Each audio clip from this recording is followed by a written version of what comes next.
Hi, hope you're well today. This is episode 3 of the Social Justice Zealot, Pastor Dan's Heroes of Faith.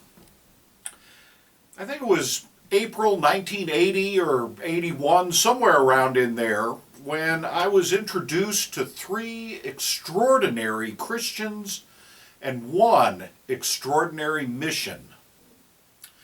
Our youth group, Plymouth Fellowship, had traveled from Western Springs, Illinois to Biloxi, Mississippi for a week of what is called Work Tour or Work Camp.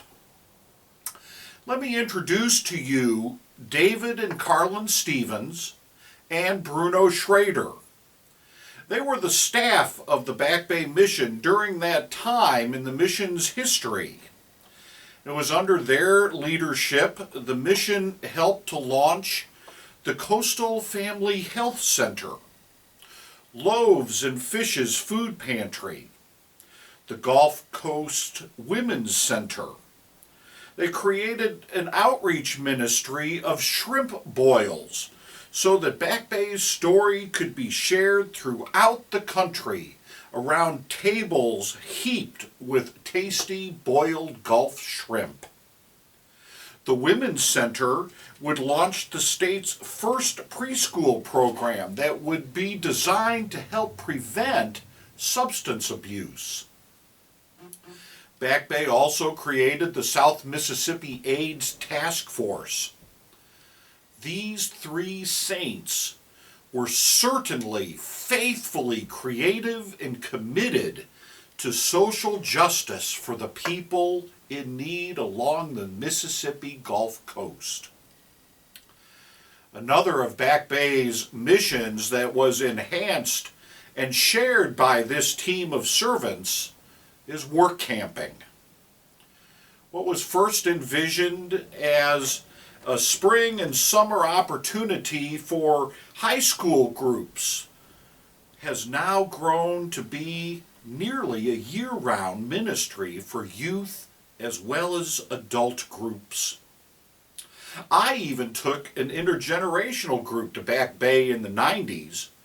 Our youngest participant was 6 years old, and our oldest was 95.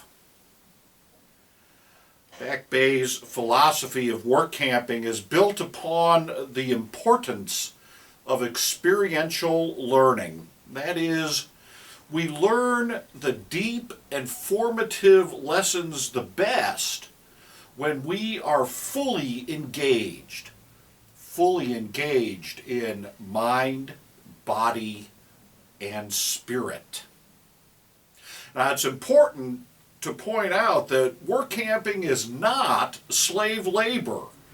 We do not wake up at the crack of dawn, head to the work site, toil there for 12 or so hours, and then return to the mission to shower, eat, and go to bed, and then wake up the next day and do it all over.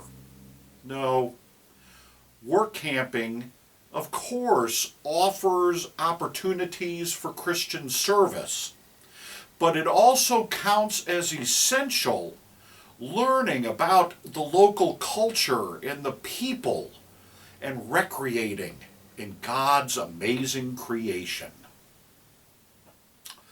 I've experienced the Back Bay Mission Work Camp several times over my adult life. Here are just a couple of group pictures from those experiences. But I've also been to other missions around the country, even traveling to Ocho Rios, Jamaica, to lend a helping hand to the Iona Christian School. I've also been an integral part of developing a work camp facility in Norfolk, Virginia.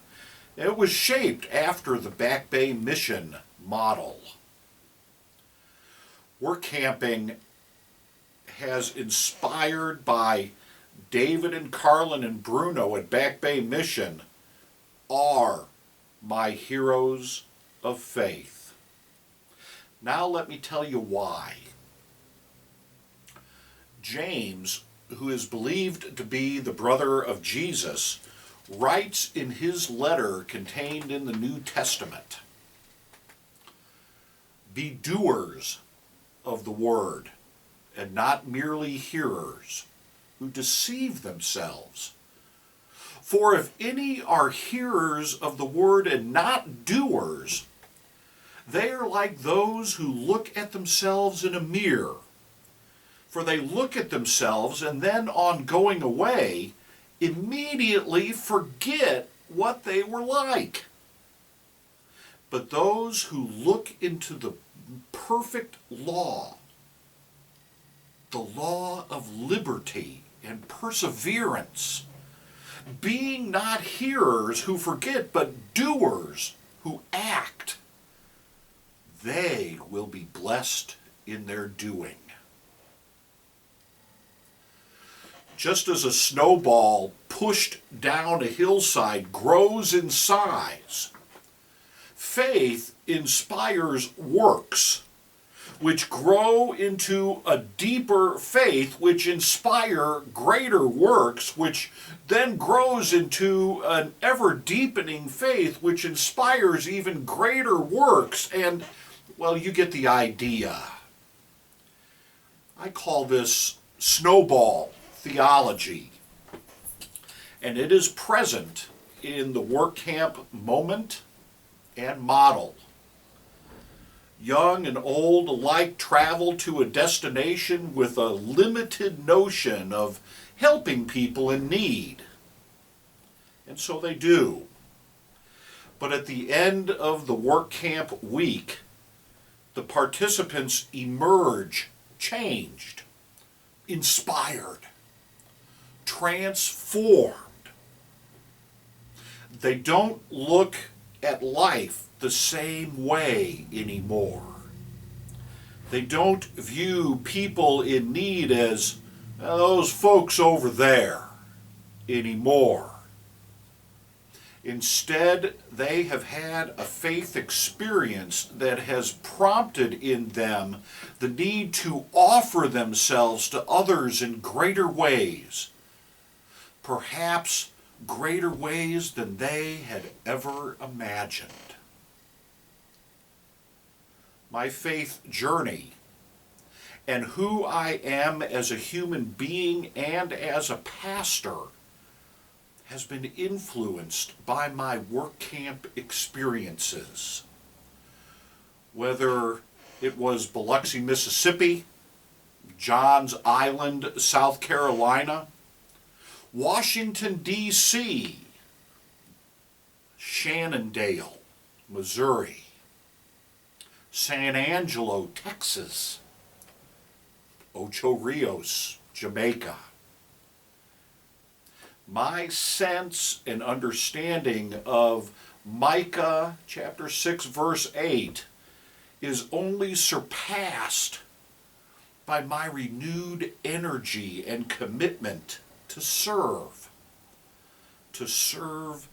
even the least of these, my brothers and sisters. He has told you, Dan, what is good. And what does the Lord require of me and of you? But to do justice and to love kindness and to walk humbly with God. Thanks for listening, and we'll see you next week.